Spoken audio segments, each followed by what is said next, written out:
it was so profound because till this day, no one acknowledged that something was Acknowledged. wrong. Yeah.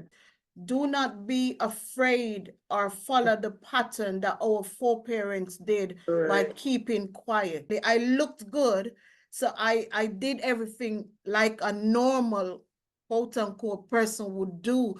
However, my mental health was off the rails. I need to figure out, I need to find my way out because no one is going to save me. The purpose is actually the self-discovery. That's The the purpose. So self-discovery. now I embrace me. I love myself. I see me as the exact goddess. You can do this.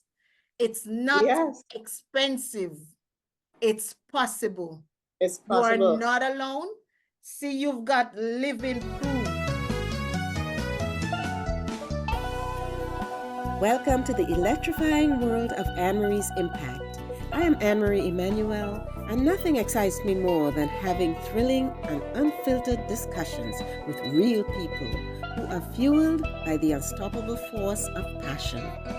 Get ready to elevate and dominate your life, both personally and professionally, through the power of self-love. Come along with me on this transformative journey as we move from inner lack to inner lush together.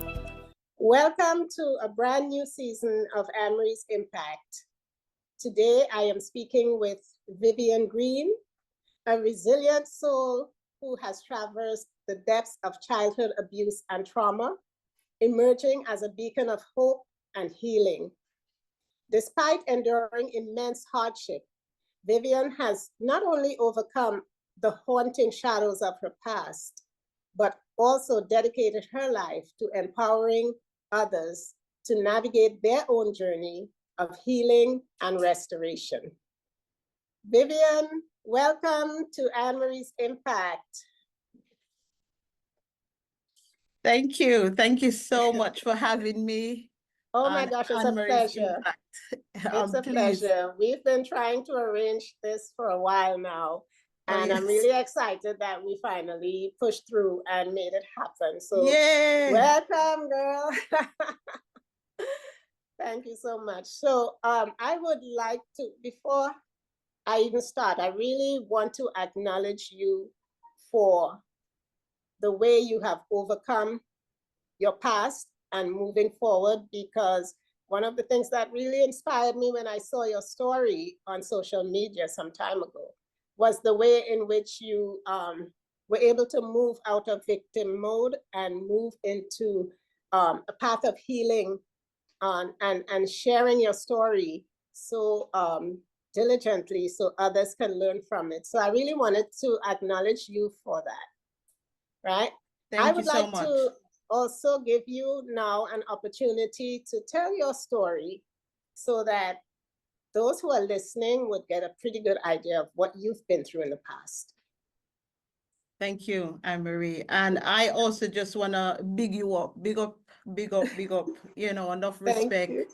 Continue to just do what you do because it's absolutely changing people's life and giving them different perspective on how they can live a more fulfilling life. So enough respect for what you're doing, keep going. And also as a resilient queen yourself, it's important that we continue to empower and encourage you with supporting you so you can keep doing what you are doing. Yeah, thanks. I received that. Absolutely. Yeah. So for me, I was born in the early 80s in Jamaica. I am the firstborn of my parents, and the means of how I was conceived and born was through the rape. So my mother was, some people would say molestation, but it's rather the same because it's an older man to a younger girl underage. It is classified as rape. And so I was born through that means. And from that, it was a difficult journey. It was very, very challenging. I was and still is an unwanted child. So my father didn't claim me. And obviously, if my father didn't claim me, the mothers somehow is not gonna want me. So from that, I had endured a lot of emotional, physical, and verbal abuse from my mother.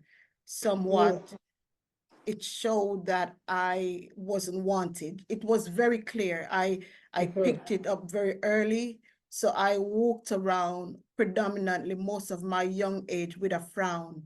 I didn't smile. I was oftentimes distressed, but I didn't know how to express that to anyone because I wasn't able to speak up, etc. From that, I was it was always a beating. It was always a beating. It was always an aggressive response to me. There wasn't any gentleness towards me, you know. And I also noticed over while I was growing up that the other children, which were my other siblings from my mother, they would be treated differently than myself. And I saw that, but I couldn't question it because I didn't have technically you kind of know that you're not protected, you're not guarded, you're not wanted. So who you gonna go to? There, the family members who were around, they would see things, but they never spoke up. No one challenged my mother. So obviously, I now acknowledge that as they were in on it. And so it was more to my demise, everything. I wasn't good in school. I got a lot of low grades. I never got good grades in school because I couldn't learn. I was very distressed continuously. I had to be the Cinderella of the family. So I would do the cooking, the cleaning, help care for my brothers, you know, and also it was done upon me to kind of be their mothers rather than just being their sibling. Over the years, I also noticed that there was always these words. There were words that would be said to me that would cut so deep. But as I said, there wasn't nowhere to go in regards to family never spoke up. No one challenged my mother. So in some ways it was kind of normal. It kind of normalized because no one said anything. So maybe it was okay for what she was doing. I also saw myself as this bad child because that was how she expressed who I was. She never said nice things to me. Yeah, sorry. Yeah, she never said nice things to me. And do bear with me. My I tears, definitely. my tears is not because I'm hurt. It's because sometimes to fathom that a mother doesn't show that tenderness, like as women, we have that. Like it doesn't matter who it is, we carry that naturally. So to not And get she was that, so broken. She was so broken. I agree. I do agree. I do agree. And I'm not disputing that. But I also think that since you've gone through it, why not help me through it too? Because I'm going through it too. So why not we work together then, rather than you reject me, neglect me? It doesn't make sense. It's like is you perpetuating the cycle. You are saying, okay, this was good, and this is meant to continue. Because if it wasn't, if you didn't perceive it from that perspective, you would be able to not, you know. So I'm saying that there wasn't any kindness, there wasn't any gentleness, there wasn't any way how I was addressed. I wasn't called beautiful. I was always looked upon as ugly. And so that caused me to hate my skin. I didn't like my skin. I didn't like my nose. I didn't like a lot of things about myself. You know, I always felt alienated, just different from everyone else. And so it continues because when I remember there was one key thing that had happened that was one of the worst things that happened while I was growing up. I was sleeping, and according to my mom, after I started to get beaten in my sleep, she said that while she was in the room, in her bedroom, with my then stepfather, there wasn't a door on the room, meaning it wasn't attached with the hinges, but it was just put up. So like in the night, they will just put it up and then remove it in the morning times. And so according to her, she caught me peeping through the door. Till this day, Anne-Marie, I don't remember doing that. I sincerely don't remember. But what I remember was I was being severely beaten. I was beaten so bad that that day when I went into the school, I couldn't keep my head up. I had to keep my head down for the whole day. And it was so profound because the teachers till this day, no one acknowledged that something was wrong. Yeah. No one.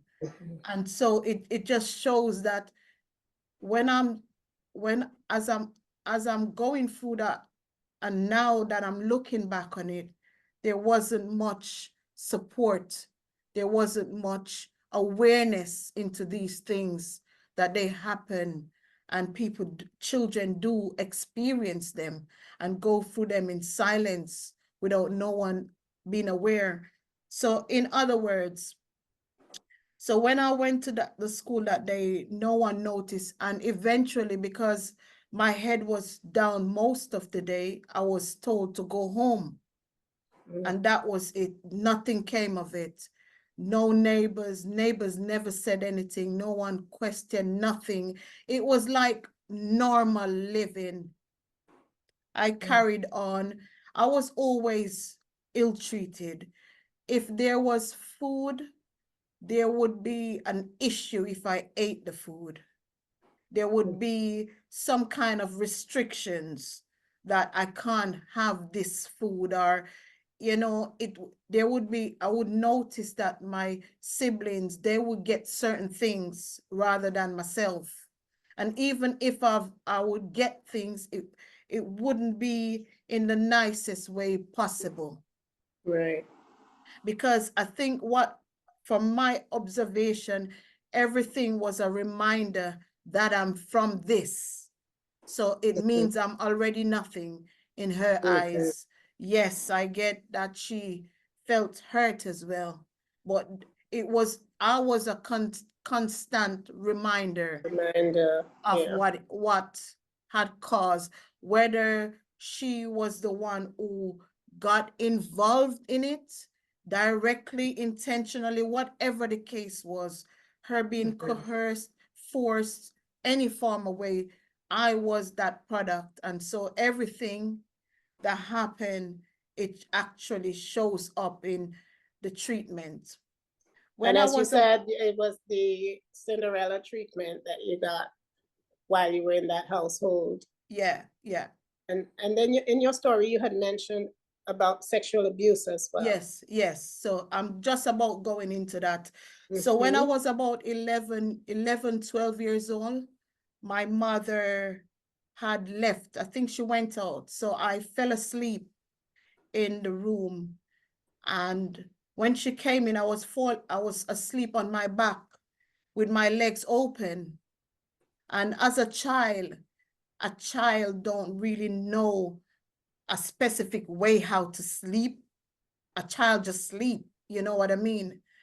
And so when she came in the room and she saw me, she said something to me that till this day has never left me. She said, the way how you open up only per hood outer road a wait for you.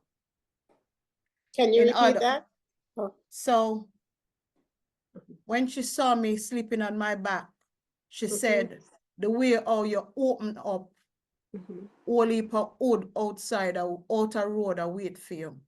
So let me repeat it again. The way you open up, whole heap of wood outer road a wait for you. Meaning, the way you are sleeping with your legs open, a whole heap of men are outside waiting for you. And that didn't make any sense to me because I didn't understand what that meant. But as I got a bit older, I started to kind of get some awareness, but still didn't understand. So when I was about roughly around the same 12, so about 12 going on 13 or late 11 going on 12, my mother had brought me to my aunt, and the aunt at the time had a partner, and she stood before the partner and my aunt, and she said these words, and I watched her with her actions, and I can see her persona, you know, how she stood. There was a confidence in what she was doing, and her words was, she take white fall blood and wash her hands of me. So I still didn't get what was happening. So while I was living with this aunt, there was some freedom more than what I had at home. There was a little bit more kindness than what I had experienced. Now, this wasn't coming from my aunt. This was coming from her man. So he would be nice to me. He would say if the ice cream man is passing, he will give me $10 or $20 to go and get ice cream, you know, things that a child would see as key or excitement or, you know, stuff like that. Yes, so he would be kind to me. He would constantly have conversations with me. It would be about anything, but he showed this interest in me that I never experienced from a grown person. So it was good. It was nice for me. However, not realizing what was taking place, he would then start, if I would be in the shower, he will come and he will stand there and watch me. I still didn't understand what that meant because I was so unaware of these things. I wasn't taught them. And as I get a bit older, going up to about 13, 14, he would then start grabbing on my breast. So if he passes me in the hallway or, you know, anywhere where no one can see him, he will touch on me, you know, and if on any time I'm not responding to him how he likes, he would say stuff like, I'm not a virgin, you know, why I always see you around so much boys. So there was always things that he would say that would kind of make me feel a little bit bad. But at the same time, I couldn't do nothing because I know that I don't have a mother and I definitely don't have a father. Don't have a father. So I'm in this where I am, I'm gonna have to stuck it out because I don't have a choice. I couldn't run away. I couldn't speak up because where am I gonna run to? If I speak up, I'm in trouble because this was what you call a bad man, you know, a gunman in our country. In the society. Yes, yes. So he was a well-known person. So if I speak up, no one's gonna believe me anyway. So I'm gonna have to keep my mouth shut because he's gonna kill me regardless of. So I never said anything to anyone. I kept that to myself because I wasn't even taught to speak up. So I wouldn't know what to do in the first place. And so when I turned 14, I was in the house. My aunt wasn't there. The children wasn't there. And he backed me down on my auntie's floor and took my innocence away. I didn't know what to say. I didn't know how to react because I felt like it at the time. I felt it was good. It was a right thing to do, because I can't. Who am I gonna say this to? It was okay. He's right in what he's doing. So I never said anything. I never spoke to anyone. I just carried on and living. However, it was very difficult because he would have sex with me every single day Wow. unless I'm not on my cycle. So he would sleep with me before I go to school and after I come home. And that would be the norm. That would be life. Were those I times when your aunt wasn't home, so or was it would be both, whether she was home or she was not. So even if she would be there, he would wait till she's sleeping, because he used to do, because the way the rooms were situated, it would be like one would be here and the other one would be there. So he could stand like an intersection and view both rooms yeah. at the same time. So he could look and see, oh, she's sleeping. And he could look and see that I'm in the room. And because I had siblings with me, I would sleep at the front and the siblings would sleep on the inside. So he would always have access to me. Access, yes. Now, I didn't even know and understood that I could change the movement. I didn't have that understanding that what he was doing was wrong. I didn't know. I didn't understand that. So I didn't know how to change position or move around or, maybe sleep with 10 clothes on. I didn't know those things. So I continued to allow him to do what he's doing. I never spoke up. I never said anything. It continues. However, there was a time when I started to felt like, no, something isn't right. Well, I didn't know how to express it to my verbalize aunt. it, Yes. yes. So I would go to my aunt from time to time and I would try to tell her what's going on. And she used to chase me, leave me alone, leave me alone. She would always run me off her. And so I then, that's more internalizing what was happening. So I observed that from that, I become very numb. I become really disconnected from myself. I know that now I need to figure out, I need to find my way out, because no one is going to save me. No one is going to protect me. No one is going to look after me. So I'm going to have to figure it out. So I started to sleep around, and Anne-Marie, the sleeping around didn't make sense. So now I'm looking at it, it didn't make no sense, literally, because I didn't have any emotions. I couldn't feel anything. So whatever, whoever it was, it doesn't matter if it was the bin man, if it was the madman, it didn't mean nothing to me because I couldn't feel anything. I was so disconnected. If somebody say, I can take you for a meal, and they wanted to sleep with me, it didn't mean nothing to me. I would do it. If a friend said they want to go and link up and do things, I would go, because I was so far from self. It never meant nothing to me. I didn't know what self-worth was. I never had self-confidence. I didn't know what all of those self-nothing was. I was purely a walking lost person.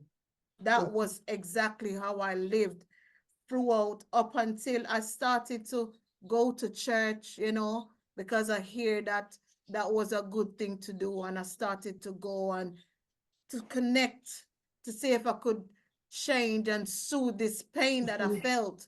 Because from sleeping around, you have to also, in addition to that, I had to smoke, I had to drink in order to then, because you feel something, but you can't tell what you're feeling.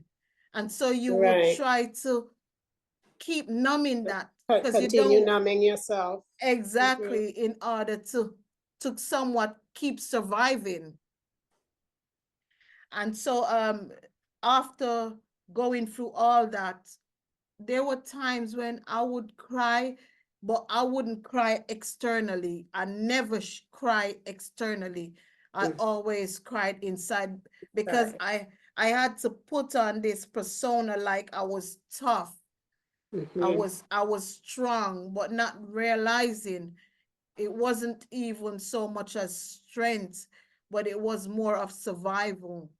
And I did that for years to try and maintain something. I can't tell you what that something was, but there was, I still liked me. I liked me. I still liked myself, but I never loved myself. I wasn't in love with me. I was so disconnected, and there was more to it because I would become, I struggled with insomnia for years. I couldn't sleep. I wouldn't sleep very well. I wouldn't eat very well. I would be, some days I will not want to eat. Then the next day I will be eating too much. There was always some difficulty. I had severe migraine headaches, didn't know where that was coming from. You know, there was several different things while I was growing up still. I never said anything to a lot of people. I never said it. And when I said it, I didn't explain it in details because for my observation, no one cared about me anyway. So whatever I'm going to say, it wouldn't have changed nothing.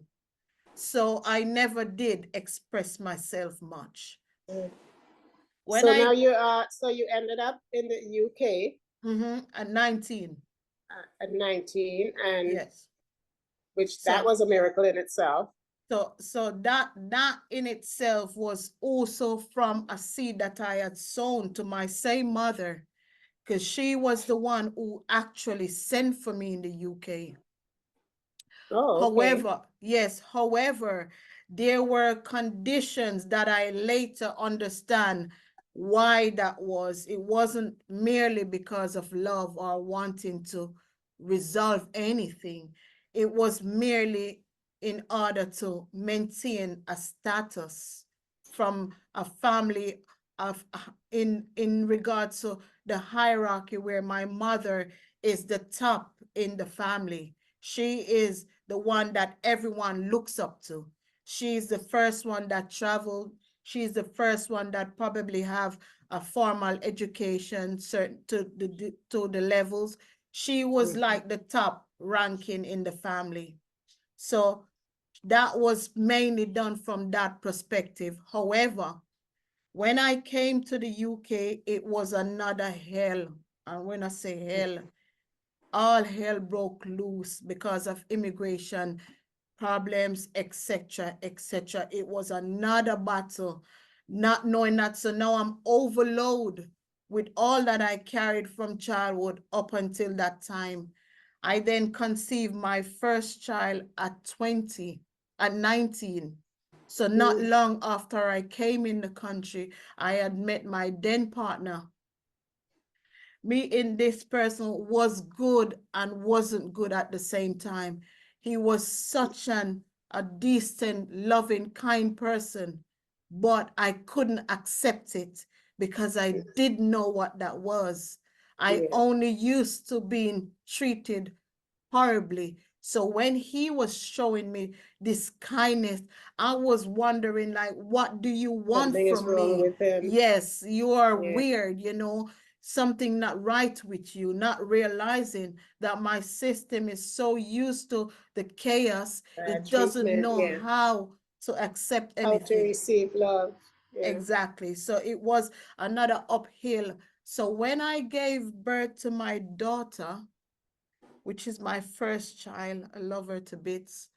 When I first gave birth to her, within the first, so when she came out, they said it's a girl. I didn't know that it was a girl because at the time, the hospital that I was under, it was against their policy to tell you what sex the child was. Yes, Really? yes, there was a reason because in that area, it's predominantly Asian. And so in the Asian community, when they Oh, I find out see. Yeah. it's a female, they would normally do away with the Wow. growth. So in that area where the hospital located, it was against the policy. So I wouldn't go private to go and get that information anyway. It wouldn't make sense. So I Mm-hmm. continued to develop and the child grew. Everything was okay. But I thought it was a male child because I used to get to a lot of strong kicking. The child was very active. So in Mm-hmm. my head, I perceived it was a boy. And so I remember when the child was born and they said it's a girl, I I didn't have, when you watch the movie, you get over the movie, you see people crying that they have the baby. I never had that. I felt Mm-hmm. completely disconnected from the child. Mm-hmm. That child wasn't conceived in any kind of anger, it Mm-hmm. wasn't malicious. It was both two of us consented. We were grown people, and my daughter was conceived. But when she came out, I felt the disconnection. Days later, I noticed that it got worse.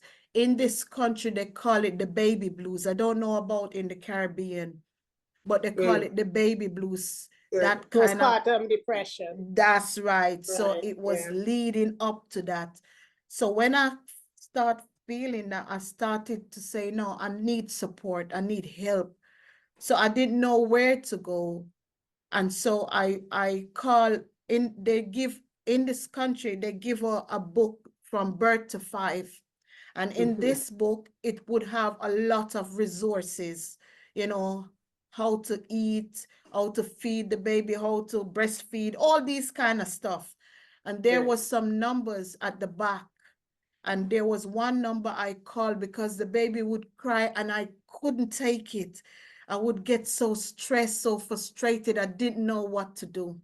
So one night I called because the dad, my then partner, he worked in the night times. So I was oftentimes alone with the baby.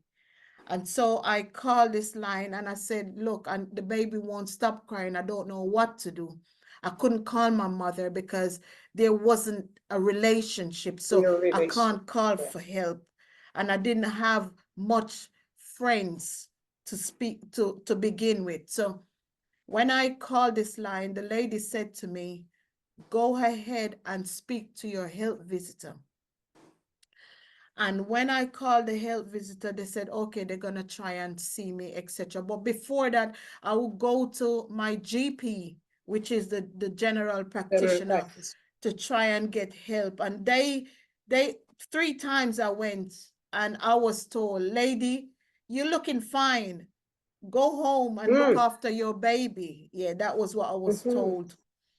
And from that, getting with the health visitor, because the health visitors normally come in from birth up to 5. They kind of stay with you to help you through. And it was within that time I started to get different help and support because I was mentally like I couldn't cope. I was very depressed for many years. It was depression, persistent depression, and severe anxiety. I I would couldn't. imagine. Yeah. Yes, I couldn't function properly. I looked good, so I did everything like a normal quote unquote person would do. So I cooked, I cleaned, I worked, I did necessary things. I battled with immigration. I did all these things. My child was looked after, there wasn't concerns. However, my mental health was off the rails. I was literally a walking time bomb. Anne Marie's Impact is filmed at the Cheryl's Grace Enrichment Center in Las Cuevas, which includes an event space and the cozy Cheryl's Grace Terralark lodging. Find us on airbnb.com. Anything could tick me off. I was always in a place, I was on a high alert already. So anything goes off, I'm off completely. Mhm. I didn't went into psychiatry. I didn't go in Mhm. hospital Right. because of my daughter. I didn't go in there because in this country as well, there's always this perception that social services will take your children away from you, especially Mhm. when you go through any kind of The mental, psychiatric help. yes, any kind of Mhm. mental health Evaluation. problems. Yes. They would threaten to take your children or your child away from you. So I never So really, you purposely didn't go yeah, but I for was the help. still, I was being seen, but I didn't get myself in hospital. I tried to Okay. keep away from that because I already perceived that they're gonna Mhm. take my child if I'm not there. Right. There was this battle that they could win taking my child. So I fought Mhm. myself to not go in hospital on their care, but I will Mhm. still maintain and get the support as an outpatient, so to Right. speak. Yeah. Okay. And so as things goes on, that was where the help start to come in place. The little Wow. things I started to learn about parenting and the and see how I was doing it incorrectly because that was the blueprint I had, Yes. because I was somewhat heading in the same direction where I I- was coming Yeah. from. Yes. I would yell at my child, I would have some kind of, not wanting to, though I physically showed her, I still Mhm. didn't have that bond with her you know Right. I would get, if there was a plate that was dropped, or if she spilled the ketchup, I would get frustrated, not realizing that I was doing what was taught to So me yeah. to So me during that time, did you start to get an understanding of like what your mother couldn't give you?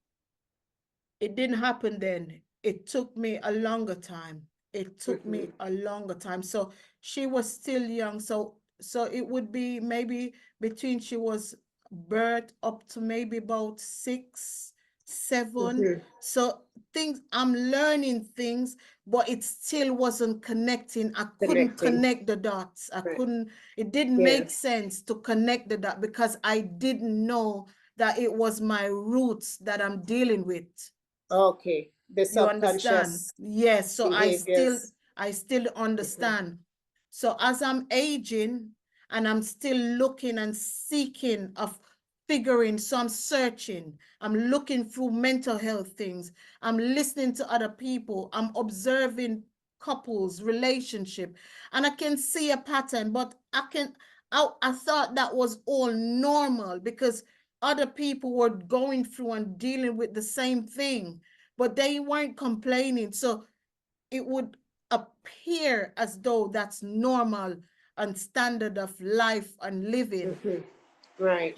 However, I still yearned. There was something in me that wouldn't stop, that wouldn't cease. So I did child psychology courses, because I want to know. I want to figure out what am I doing that I need to change? How can I make this better? So always did different go to children's centers, go to play and stay groups with my daughter. Then I have a second child. I would involve, and I was proactively searching for what's Mhm. going on. I wanted to know what the issue was. And so I would hear people talk about trauma, childhood trauma, still didn't make any sense. It took me more than 20 plus years before Mm. I started to gain some awareness of what had happened. A lot of it was spiritual downloads, you know. It wouldn't Mhm. be from family members because no one, up until this day, no one don't want to really speak. No, it's everything is closed. No one. Yes. I sent messages to aunties trying to ask them, do you know anything? I tried Right. to go to my mother for years, keep trying to dig things to find out, to resolve what's going on. She oftentimes ignore my requests, etc.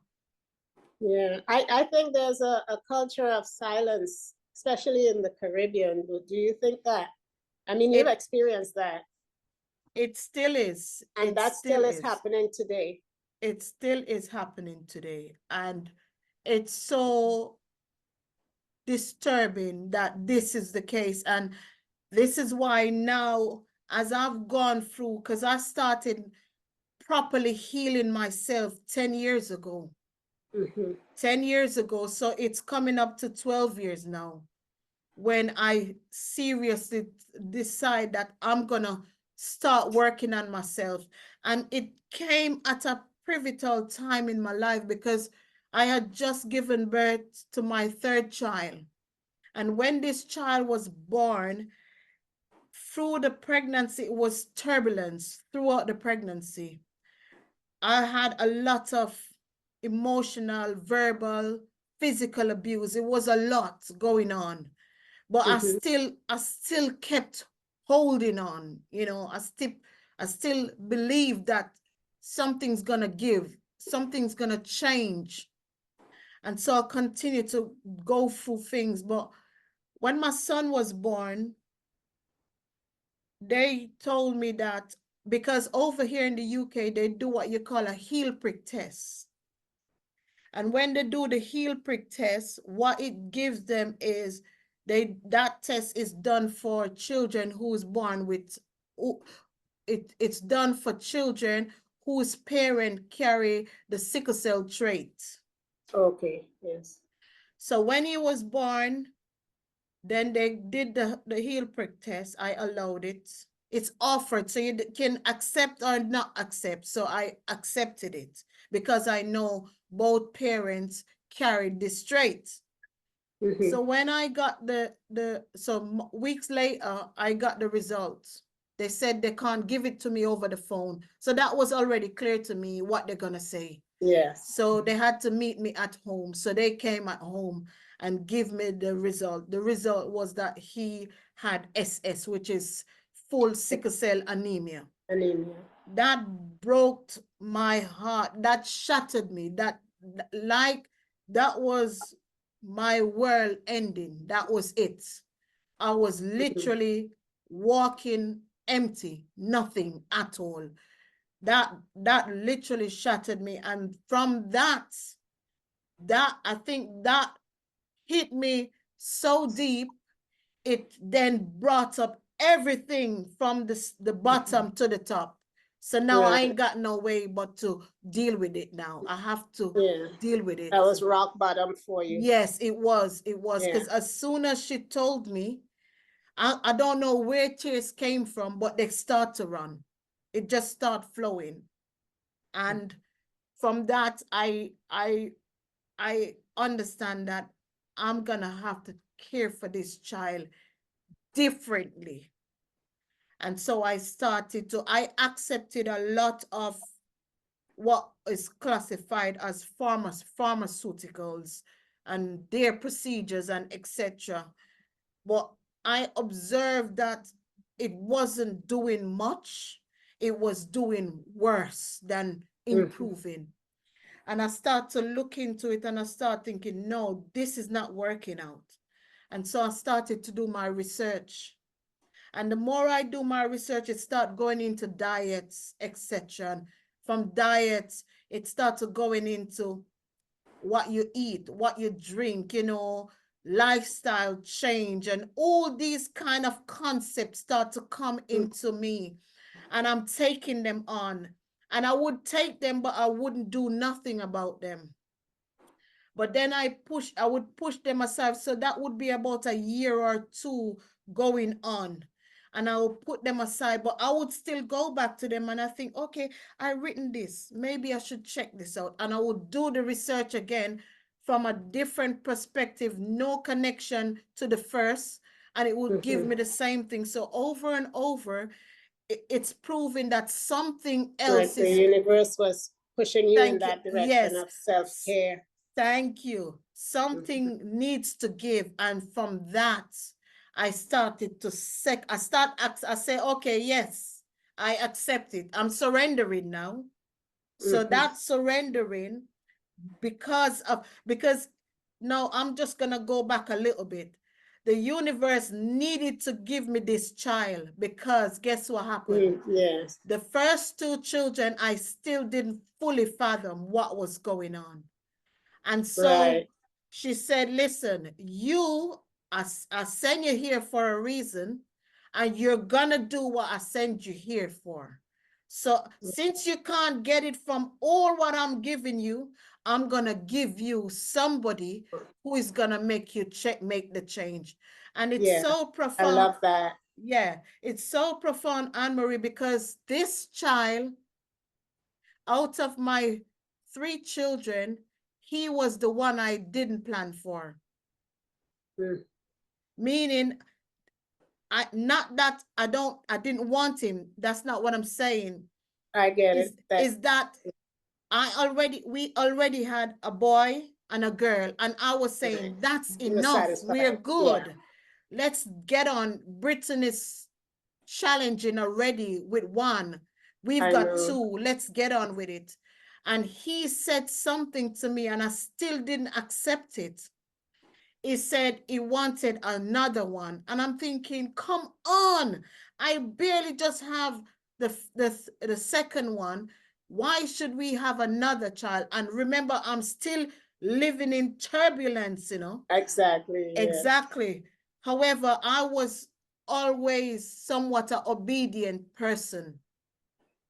So I accepted what he was saying, because even though I was dealing with the internal turbulence that I was projecting external, he always kept things together. I never Right. hungry, I never want for nothing. He always did what he And he needed to provided do. that stability for He you too. did. He did provide that. So okay, all right. If even though I don't agree, I know that my child is not gonna lack. So still, let me accept this. So I did accept.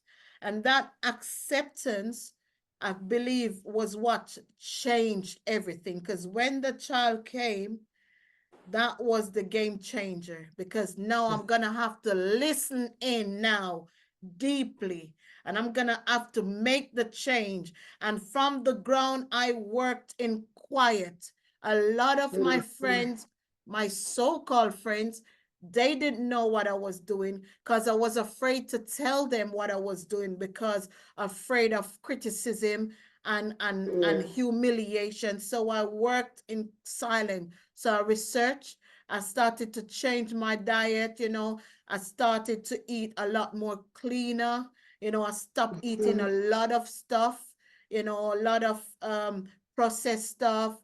I changed a lot of things about my things I use on my skin. I started a skincare product business where I make all my products. So literally everything I use on my skin, my teeth, I make them myself.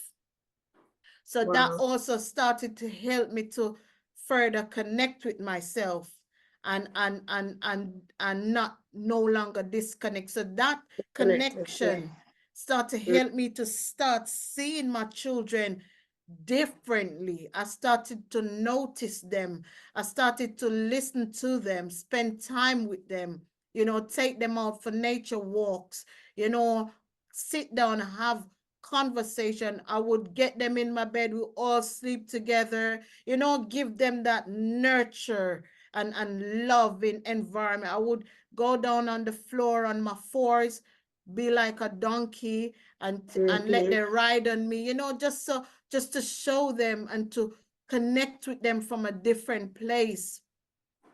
And so all of that helped me to still see things bigger, see the bigger picture. And the more I do these things, I change the way I drink, the water I drink. So I don't drink tap water, I change that. I change. I don't use regular soap for my clothing.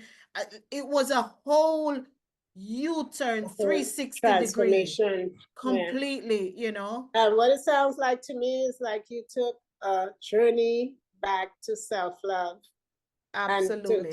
to build a new foundation for your life based on self-love. And that is so amazing that you did that on your own. Absolutely. And Yeah. not without, on my own, yet not without my guides, my Exactly. team. The You know, spiritual I'm guides. absolutely grateful. Yes. I can't tell you how grateful I am that they've always been present, always been guiding me and nudging me. And you know, there were words that were spoken to me, but I couldn't get them. I couldn't understand them, but I'm But so pleased. because of your obedience to listening to those guides and the spiritual, the signs of the universe is, and there are always signs and guides and things to lead us into a path. But if you're obedient to it, you end up, you know, being guided by that. Absolutely. Yeah. And Absolutely. sometimes it takes us a long time to listen or to realize, but yeah, I've experienced that, and that is so beautiful Absolutely. that you're able to share this information, because it is actually what got you out of that space of inner lack and bring you into the space of inner, you're working towards inner lush for your life. Absolutely. It's so Absolutely. inspiring. It Yes. is. It is. I continuously, I was speaking to, just briefly in this, I was speaking to a dear friend. He's more like a father figure to me. Over the years, he has always spoken life into me, always encouraged me. And today I was speaking with him and I said, you know what?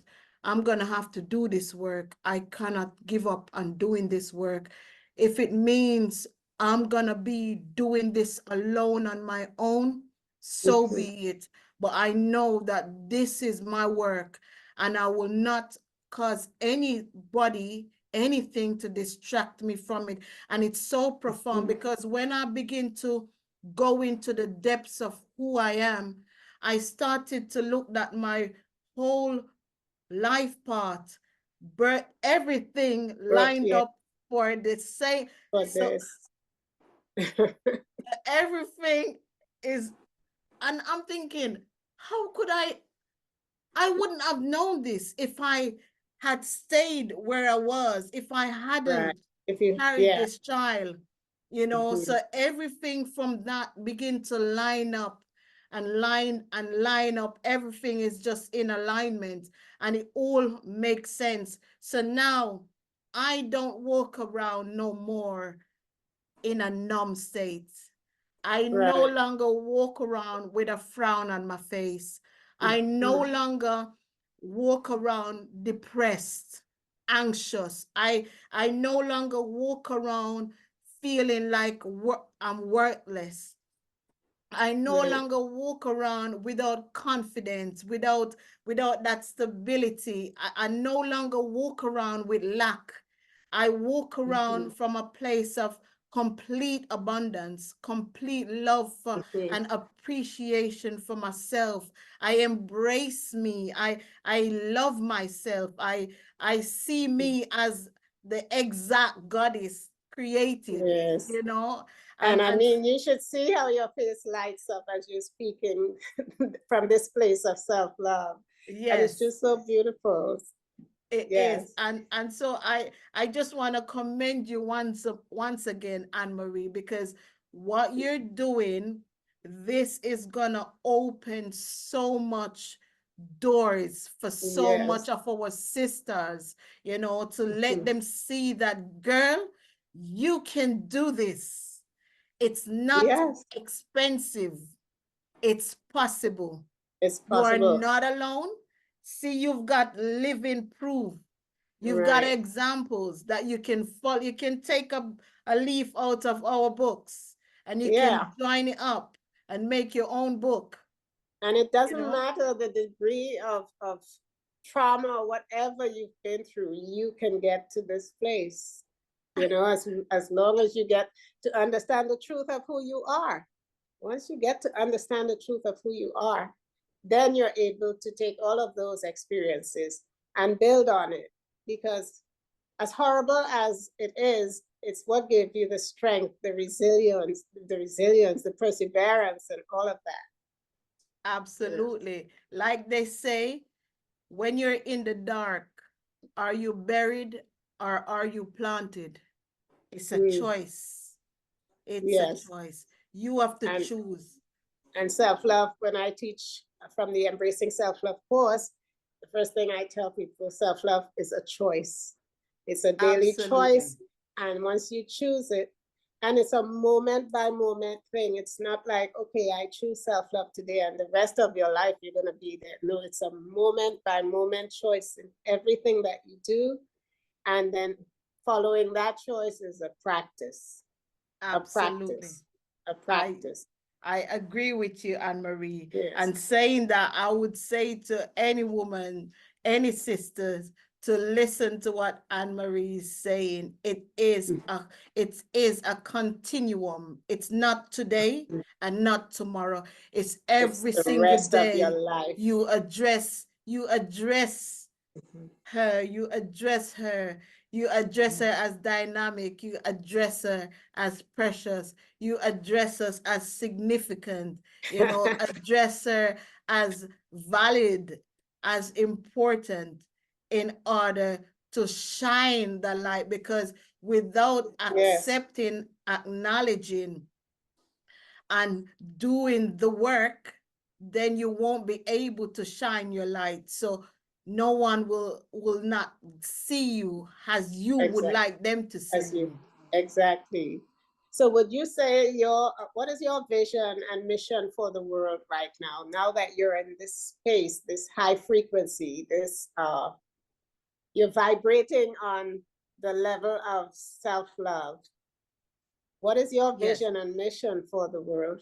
So my mission is to continue to shine the light.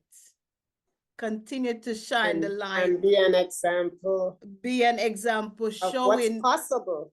Yes, exactly. Because I also am aware that this is not for every single person. It's a choice. So some people will choose it and some will not choose it. Exactly. So my mission is to continue to shine my light, and I've created spaces where I can get women predominantly and mothers to integrate into that, to get involved, to have the discussions, to talk about these things openly. So right now, also one of my aim is to create a space where I can help women for free, help them to help support them. So I do a healing show, the Evergreen Healing Show, every Wednesday.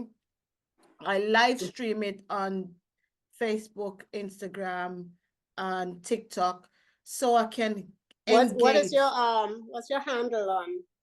So my handle is Green Queen 7. Green Queen 7, yes. And I believe Queen is spelled with a W. With a yeah.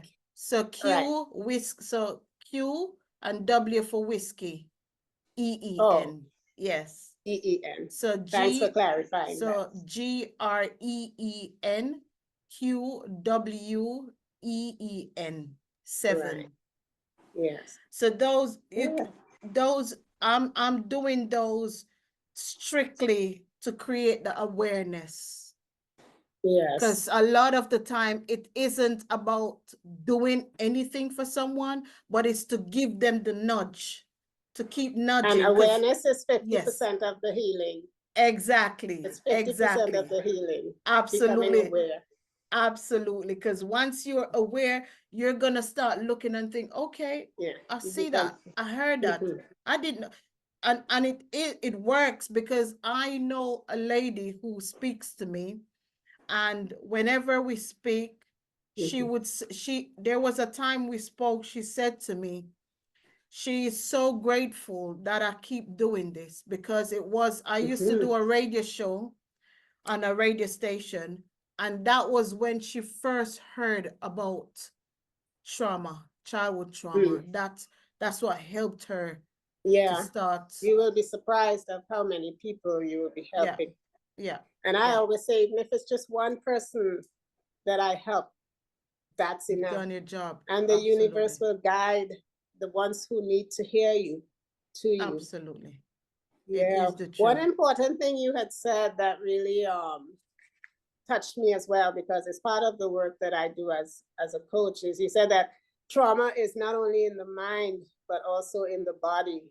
And Yes. that is so true, because a lot of times we deal with the trauma from a conscious level, but if you don't get into the subconscious to deal with it, because it's in your DNA, it becomes in your DNA. Ooh. And Wow. when you have to reframe the neural pathways from a chemical and neuro scientific point of view, that's the level of work that has to happen. And you know this because you've been through it, Oh, and yes. it's a combination of things for the healing. It's not just like it's being able to listen to the guidance, the inner wisdom, the guidance, because there are guides and angels and signs in the universe that is there to help you. But it's a combination of that. It's a combination of you being willing to open your eyes and look. It's a combination of you being willing to look at yourself and the toxic habits that you have, and being willing to want to change it. So it's just, healing is so complex. It And is. it's so Just many like things, trauma. just like trauma. So the So the same work. I tell people, the work that you do on the outside, you need to take that work on the inside. And once you continue to do that work on the inside of you, then everything on the outside aligns itself to put you in that space for your highest good. And to me, that's purpose. That's where you That's the get purpose. purpose. That's the Yeah. purpose. The purpose is actually the self-discovery. That's The the purpose. self-discovery. Exactly. That is the and getting back purpose. to just who we are as the Exactly. beings we came to be. Exactly. Because when you look at it, a lot of years we've spent as a community working hard, pick that cotton boy, ride that donkey, dig that hole, not realizing that is what's been taking us away significantly from the work that we need to do. The work is on self. Self-discovery. When the work is Who done are on we? self, exactly. When the work is done on self, everything else lays out. Everything else lines And up. it's so profound, because I used to hear this scripture: seek ye first the kingdom of God, and all other things will be added unto you. But no one haven't really taught that the kingdom of God is this. within. I know, I experienced that as well. And I was like, that is exactly what it means. The kingdom of God is within you. And That's it says it. so. But we were That's not it. taught, we were taught as outside of ourselves. Yes, in the sky, isn't it? Yes. I love that. Oh boy. Absolutely. Take us from who we really are. But when we also come out of that religious construct, and this is not to blame or to bring down anyone who's from that perspective, but it is to say that when you stop looking at it from the perspective, it begins to change your view as well, to analyze that there are codes and messages, and you have to decode, and you have to decode. Yes, you have to twist it around. You can't look at it from that view. When you change it to this end, then you will say, okay, so that's what it means. Rather than those who are teaching it from the perspective to keep getting the funds. you know, and you yeah, have to be willing to spend that time with yourself in order to discover these things. yeah, And usually sometimes it's when we're in our darkest moment. It's usually when we're in our darkest moment. So it's I've learned to appreciate those moments because, you know, I'm not always on a high. We have life is a roller coaster. So when we are in a breakdown, that's the time that we're supposed to question and look and ask, what is this trying to teach me? What is this about? What can I learn about myself while I'm here? So I wish I could I've hug you. I've come to appreciate breakdowns as as well as breakthroughs because it's part of the dynamic of life. But it is. And It's you not know, even.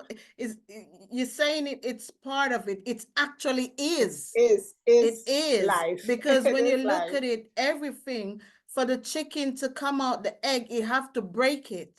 For the Yes. child to come out the womb, something has to break. Something Mm-hmm. have to For the give. butterfly for the Exactly. caterpillar has to die actually for a butterfly to live, you know. Exactly. So yeah, it is the fabric of Exactly. life. And in your sharing, you have covered all of the questions that I have for you today. So there's no need for me to ask you anymore. But I do want you to share with the audience what is the best way to teach young men and women about privacy and body safety, you know, Yeah. and setting healthy boundaries, because I think that is still, you know, I think of ways that we can prevent whatever it Yes. is we've been through with others. Absolutely. Yeah. Mm-hmm. So one of the ways as from a parental perspective is speak to your children. Be honest with your children. You don't have to go raw, but Mm-hmm. you can go age appropriate, but you Mm-hmm. need to be honest with them. Teach them these things. Do not be afraid or follow the pattern that our foreparents did by Right. keeping quiet. Silence, Tell them, yeah, silence, tell them destructive. the truth. Exactly. Tell them the Mm-hmm. truth because trauma is a silent river that runs deep. So if you Yes. begin to tell your children the truth, if you had gone through it, you will be able to break that cycle, or you will be able to create an awareness that somebody Mm-hmm. else won't have the same access to your children. You know, be create that, what you call it, that is like a mirror. Create a mirror. So Right. how you would want somebody to have told Mm-hmm. you so, you need to tell your children. Right. Tell them from the perspective of keeping them safe, not keeping Right. any secret. Teach them to speak up. Allow them, and how you do And that give them, as yes. yes, give them the opportunity. Stop when the child is talking. Oh, I'm busy. Go on your bed. Go sit down. No, no longer you're gonna do that. You're gonna bring them and listen to them. Mm-hmm. Speak with your children, communicate with them, show them that they are being heard, they're wanted, and they're being listened to. Because if you Mm-hmm. don't do that, if you begin to allow them to speak with you, if something happens that doesn't sit well with them, they will come and tell Will come you, to and you. you can Mm-hmm. protect them from there or put in some kind of safety measures. But if you Mm-hmm. don't allow them to come to you because you all move on, you treat Mm-hmm. them like a dog, then when they're hurt, they won't come to you They won't because they come. already think that Mm-hmm. you won't listen anyway.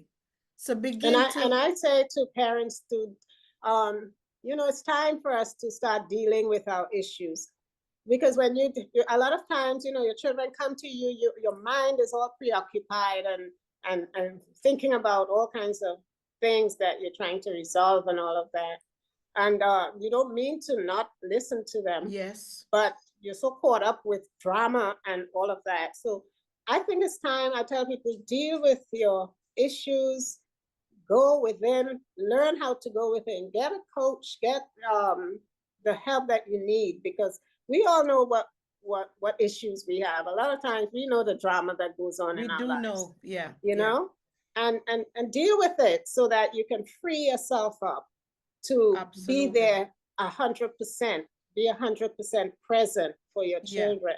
Because a lot of absolutely. times we are not present to for our children, and we're thinking that we're loving parents, you know?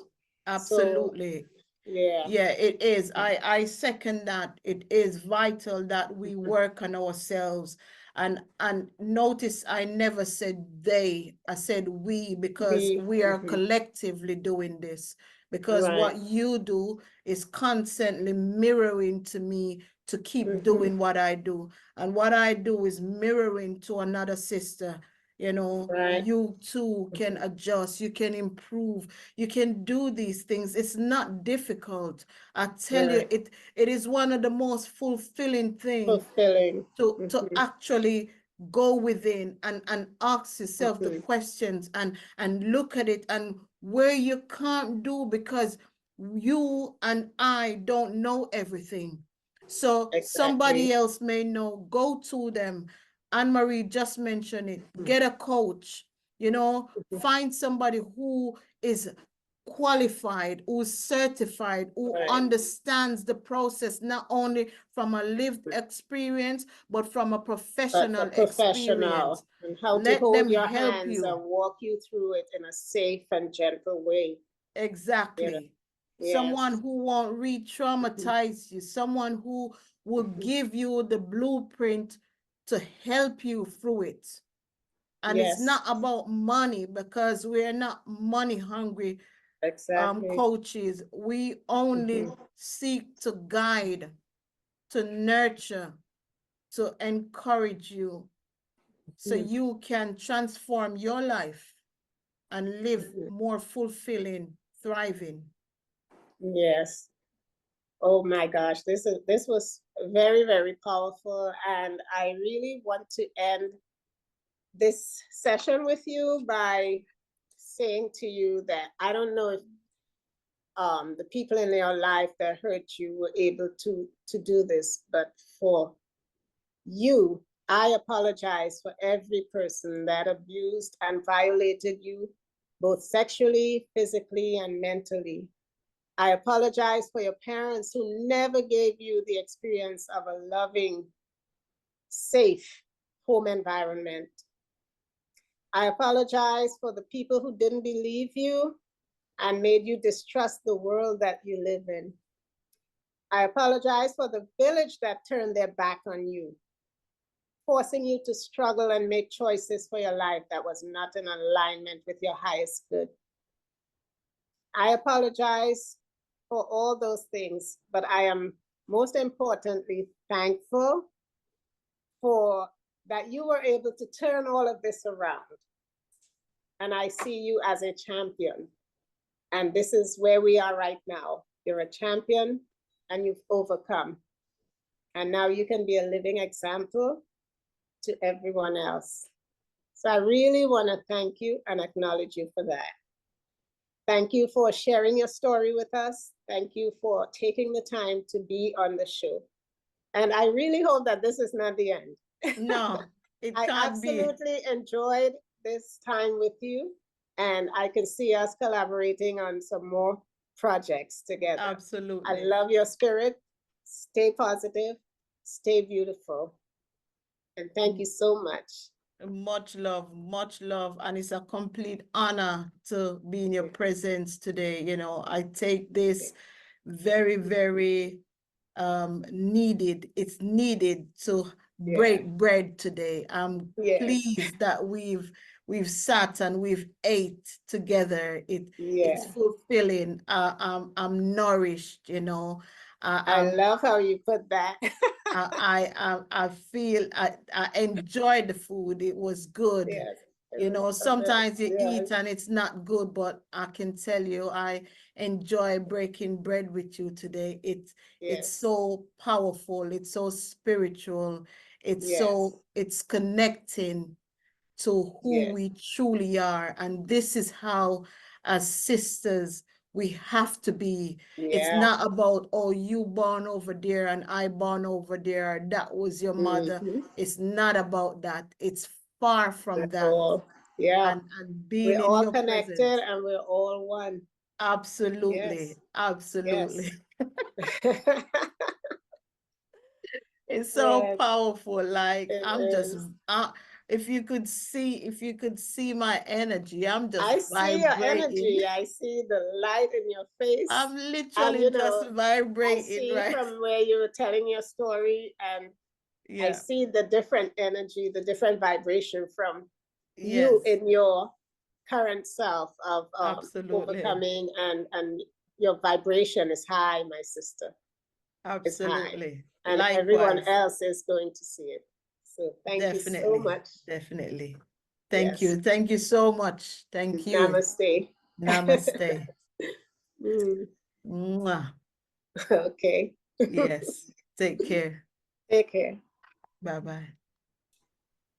This episode of Amory's Impact was made possible by the generous contribution of Counseling Space, a wellness company that offers mental wellness services to individuals, communities, and organizations.